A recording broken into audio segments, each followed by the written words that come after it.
viewers, and welcome to EBC World, the voice of Pan-Africanism, bringing you the latest news highlights of the hour. I am Tabitha John. To stay with us first, here are the headlines. Ethiopia emphasizes sustainable water resources management for a resilient tomorrow.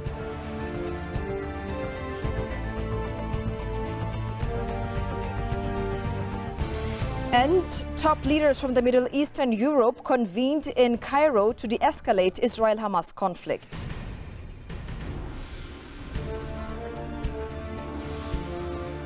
Deputy Prime Minister and Foreign Minister Demeke Mekonnen conferred with South Korean President, Special Envoy and Minister of Trade, Industry and Energy Bang Moon-kyu.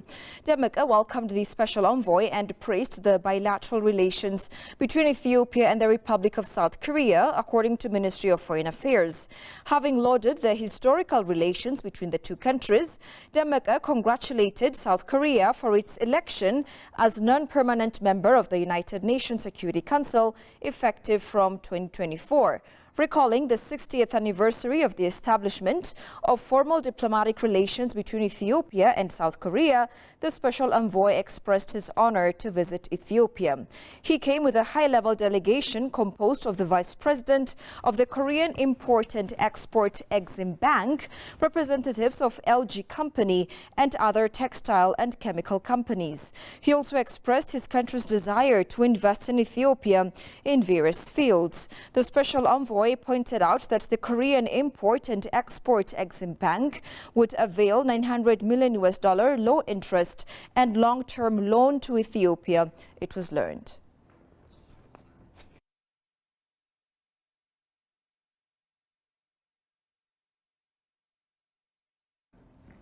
Ethiopia's quest for access to the sea and alternative ports through legal agreements is pertinent and needs to be addressed given the country's age-old proximity and historical linkage with the seaports.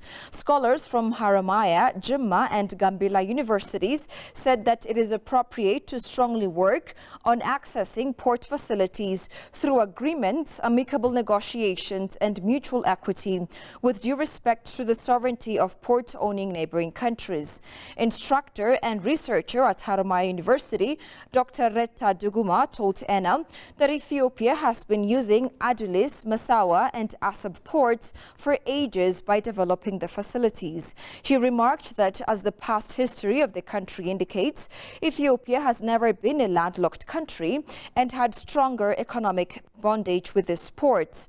The scholar further recalled that ever since the establishment of the Aksumite Empire around the 2nd century BC, Ethiopia has been conducting commercial relations with neighboring and distant countries through these ports.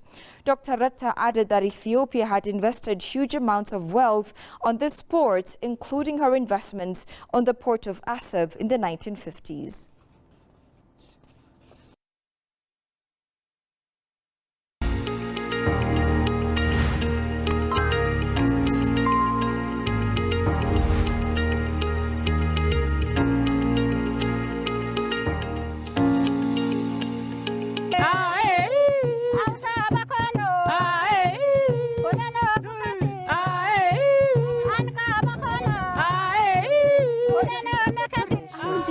ምጣዱ ለእንጀራ ነው እንጀራ ልንጋግር ነው ሩምቦ የባል ምግብ ሽናሾች ምግብ እንግዲዎች የመጣም ሰራው እጅ ታጥቢው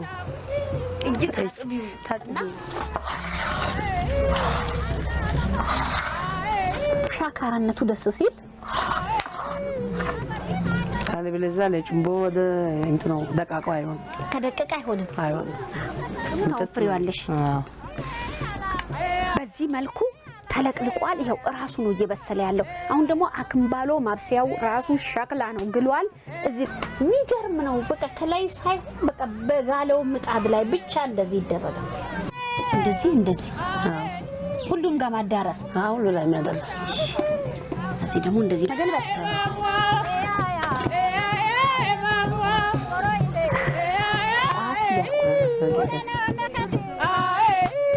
ሁሉም ጋር መዳረስ አለበት ወንድ ልጅ ይባርከውና መበላት ይጀምራል ልክ ነኝ አይደል ደንቡ እንዲህ ነው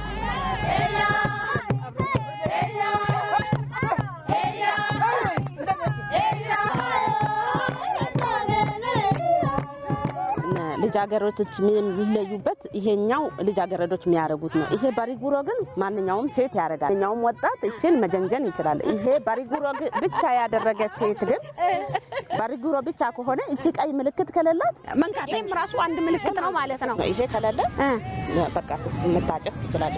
ስለዚህ እነዚህ ልጃገረዶች ላይ ግን ምንም ወርቅ የለም አይደል? ይሁን እንዲህ ነው እንግዲህ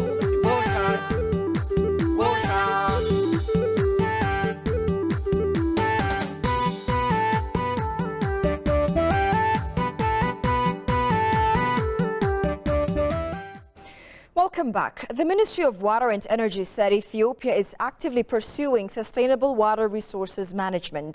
Despite Ethiopia's abundant water resources, the country has faced challenges in harnessing these resources to promote economic growth, primarily due to inefficient utilization.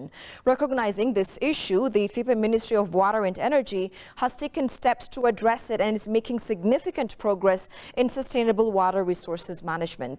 Johannes Fentahun takes it from here.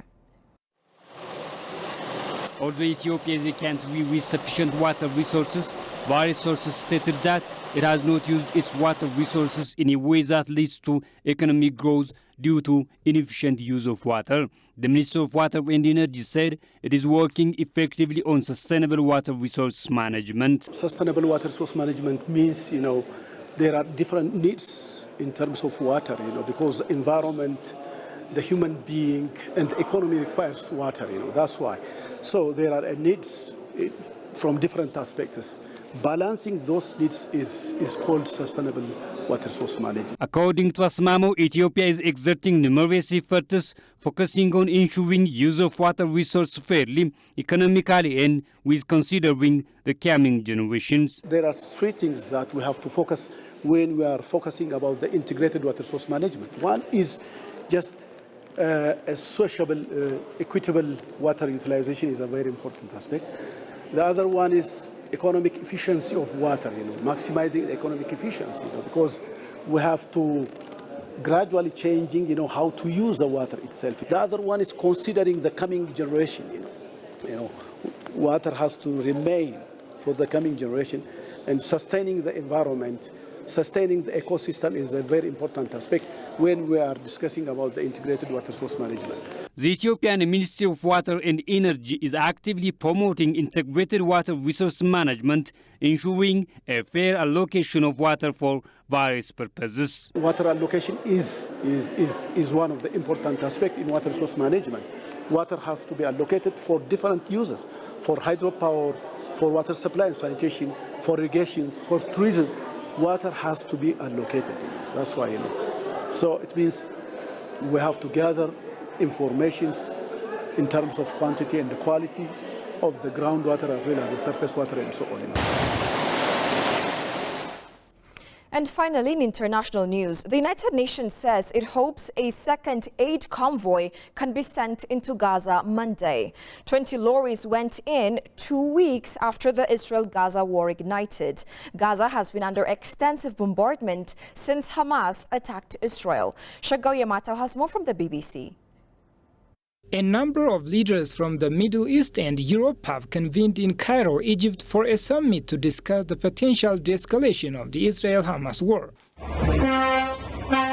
2 weeks into this war, signs of limited progress as aid began to enter Gaza through the border with Egypt. Some 20 truckloads in total, not nearly enough according to aid agencies bringing in basic supplies, food, water and medicine. There have been an unprecedented number of Israeli airstrikes against Hamas targets in Gaza. Many victims of the bombing are children and the humanitarian crisis is worsening. Tahir and her 6 children are some of the many sheltering in crowded public buildings. There is not even 1% of a good, healthy and safe life for a child. There is no safety. If we don't die from war, we will die from epidemics and diseases. At an emergency summit on the crisis in Cairo, the Foreign Secretary criticized Hamas's murderous actions and reminded Israel of its obligations. I have spoken directly to the Israeli government about their duty to respect international law and the importance of preserving civilian lives in Gaza. That is the reason why many Israelis support what their government is now planning, a huge invasion of Gaza to crush Hamas. 2 weeks ago, Almag was a peace-loving 20-something at in the time of her life at a music festival in the